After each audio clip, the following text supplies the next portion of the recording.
اب آپ کو بتائیں کہ کراچی کے اضلاع جنوبی اور شرقی میں کامبنگ سرچ آپریشن کیا گیا۔ کارروائی کے دوران علاقے کے داخلی اور خارجی راستوں کو مکمل طور پر سیل کر دیا گیا۔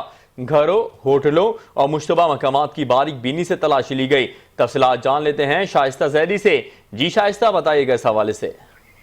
جی بالکل، ضلع ایسٹ اور ضلع ساؤتھ کے مختلف علاقوں میں کامبنگ اور سرچ آپریشن کیے گئے۔ آپریشن کا مقصد جرائم پیشہ عناصر، منشیات، سورسوں اور غیر قانونی طور پر مقیم افراد کے خلاف کارروائی کرتے ہوئے علاقے میں امن و امان کو یقینی بنانا ہے۔ کارروائی کے دوران علاقے کے داخلی، خارجی اور راستوں کو سیل کر کے گھروں، دکانوں اور ہوٹلوں کا بھی باریک بینی کے ساتھ جو ہے وہ تلاشی لی گئی۔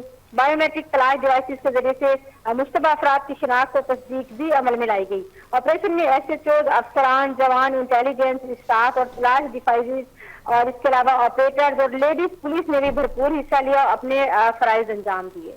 جی بہت شکریہ شائستہ زیدی، آپ ہمیں آگاہ کر رہی تھیں۔